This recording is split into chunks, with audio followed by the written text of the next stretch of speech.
Hi there, nutrition and wellness students. Welcome to week 11, where we talk a bit about stress and nutrition.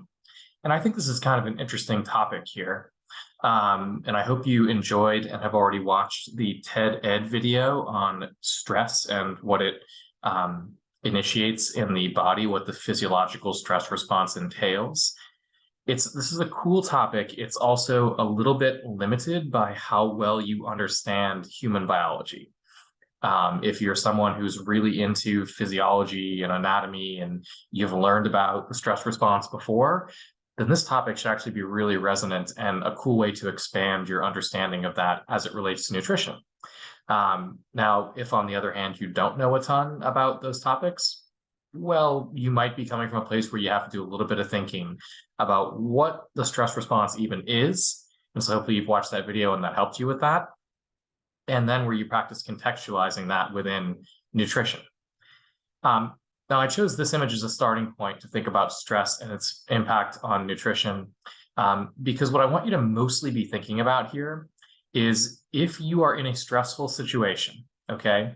And for you, that most likely means like college apps are due, right? That might be resonant for those of you who are seniors right now. Or, you've got a big, performance coming up, or a major athletics event or a big test. Well, that's going to result in stress, right? In a more natural setting, the more likely thing that would initiate stress for you is a situation where your actual survival is at stake.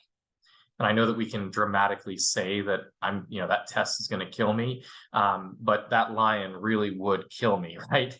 And so consider that the fact that we use the kind of vocabulary that we do around things that are stressful probably indicates something about what's actually going on there in our underlying physiology, right?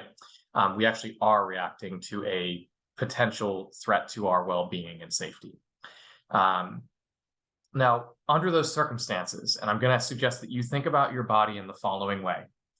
You've got enough blood volume and enough resources of oxygen and other necessary metabolites. You can basically run at peak 2 out of 3 systems. You can run your brain, which is very calorically and energetically needy.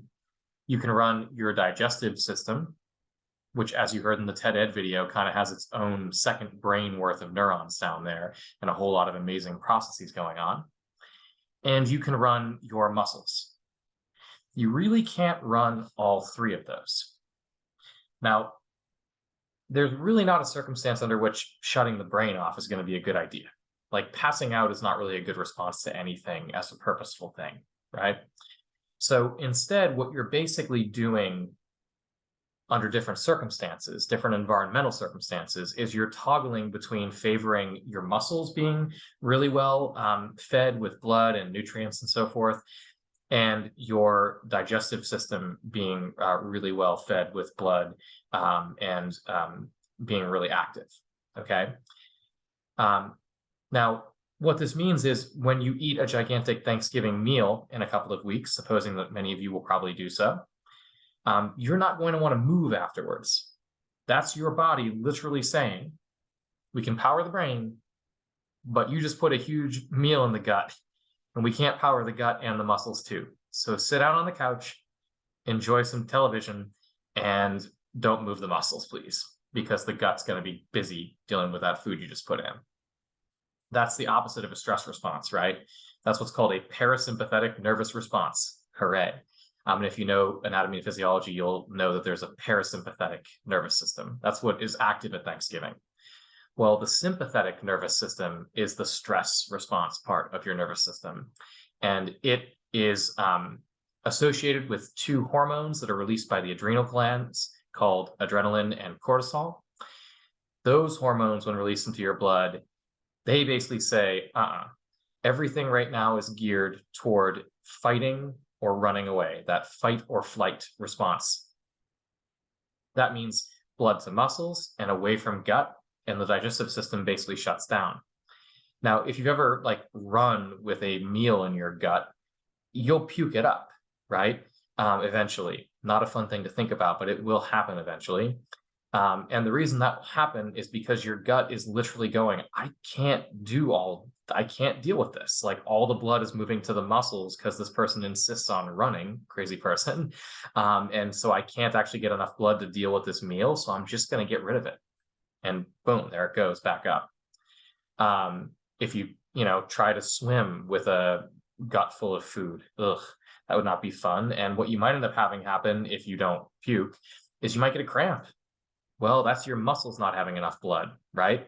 So there you're experiencing it. You're trying to make your muscles make you swim at the same time you're making the digestive system digest. Both won't work.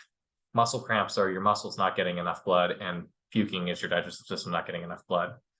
Now, if you can't get your digestive system functioning fully, unsurprisingly, you're not going to absorb very much nutrition from food. So interestingly, being stressed means that you don't digest food well. You're going to have a queasy stomach as a result of this, and food is going to pass through you potentially more quickly. You get more heartburn. There's all kinds of things that happen, right? And you heard some of these in the TED Ed video. Now, with littler amounts of nutrition being absorbed, that's going to affect, even if you're eating really healthily, you're not going to be absorbing as much of the nutrition if you're stressed all the time. Okay, that's going to affect your own nutrition and wellness. Now, the other thing I'll point to here that is, I think, of interest, and we're going to start to think about how this is a both ways relationship. It's not just that being stressed means that you don't get enough nutrition out of your food. Okay, it's also that the wrong types of foods can make the problems associated with stress worse. So let's look at the liver converts glycogen to glucose. One thing your body is going to do on purpose if you are stressed is it's going to spike your blood glucose. The reason it's doing this is glucose powers muscles, right? And muscles are particularly needy for it. So if you are in a stressful situation, your body will up your blood glucose level. Now, you already know this is not a particularly healthy thing to have happen from learning about glycemic indices of foods, right?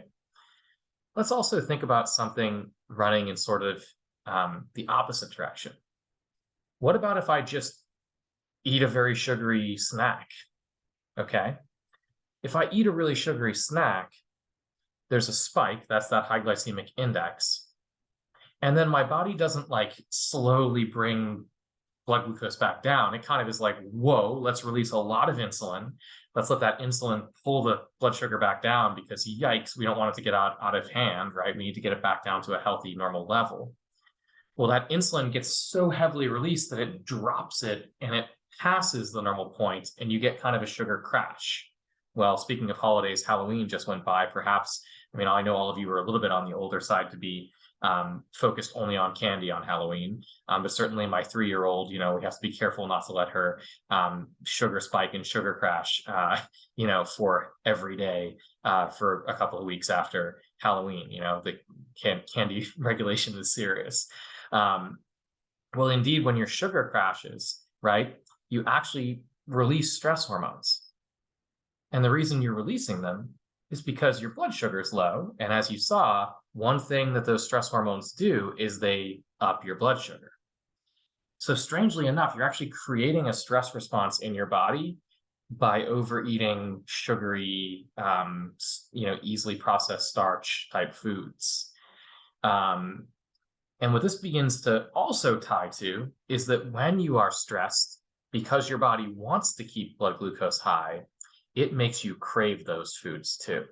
This is why you want to end up binge eating things that are starchy or sugary and they make you feel better. That's also partially because there's like a dopamine release when you eat something sugary and you're like, yay, but these things are all related, right? So you're eating it, it's making you feel better. It's your body rewarding you and saying, good human, because assume we're fighting like a tiger or something or running away from a lion. And so, good thing that you ate that sugar, human, good job. But unfortunately, your brain doesn't realize you're just applying to college, because your brain didn't evolve under those circumstances. This is the kind of the unnatural stress setup that we live under, unfortunately, right? Now, the kind of really negative setup here then becomes that if you're stressed out, the number one thing you're going to want to eat is something sugary or starchy some kind of comfort food that's going to give you that blood sugar spike and dopamine hit that's going to make you feel better in a very short-term way. But in any kind of long-term sense, all this does is get you caught in the stress and binge eating loop, where you are stressed out, your stress hormones go up, your blood sugar spikes, you eat to keep it up, you then have sugar crashes after your blood sugar drops. That causes further release of stress hormones, and that makes you want even more of those types of foods. That's a vicious cycle. So how might we break that cycle? Well, you can probably guess that you definitely want to eat whole foods, not things that are spiking your blood glucose levels. If you are stressed out, that glycemic index becomes actually more important, and that is a physiological reality. It is not some kind of fluffy, like, hey man, if you're stressed, just eat this and you'll be okay. Like, that's not where I'm coming from here. This is straight up biology, right?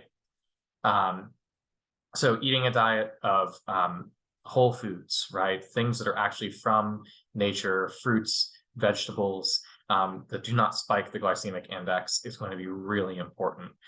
Furthermore, we could ask, what kinds of things does the stress response tend to use up? One is B vitamins. These are metabolic vitamins. They tend to get used up really fast when you're stressed out compared to when you're not. So making sure that you're focused on whole grains, meats, eggs, even yeast products, something like kombucha. For those of you, that's all of you who are not of age to have other, brewed substances. But yeast is a really excellent B vitamin source. So kombucha would be a nice option, as long as it's not like kombucha with a ton of sugar in it. Yeah. Foods that are rich in vitamin C and vitamin E, the antioxidants that are very good for the immune response. As you heard in the TED Ed video, when you're stressed out, the immune response is depressed because, again, when you're about to get eaten, it's not super important that you avoid getting a cold or that you fight off a cold. It'd be much better to deal with not getting eaten and then worry about the cold another day, right? But if you're stressed out, these vitamins don't tend to be absorbed as much. And so it's a good idea to eat things that are especially rich in vitamins. And definitely avoid being like, I'm stressed out, I think I'll have a nice frosted donut with my coffee this morning. I've been there. We've all been there, I think. If you haven't been there, you are a stronger human being than me, right? Where it's just like, this will make me feel good in the short term. But there's an understanding that needs to be there of, this is not going to help. And in fact, it's going to get me potentially caught in that vicious cycle of stress and binge eating that really is not healthful for the body, that causes potential chronic diseases if it doesn't, if it continues for too long an amount of time, that can accelerate aging processes, and that really is better avoided. Finally, anything that avoids blood sugar spikes avoids stress hormone releases, right? So that's the other thing here. Don't just think like, because this is a loop, causation can start anywhere. So we could say, well, if I'm stressed out, I'm going to want to binge eat. Fair enough. If you binge eat a bunch of sugary foods, it will cause more stress hormone release.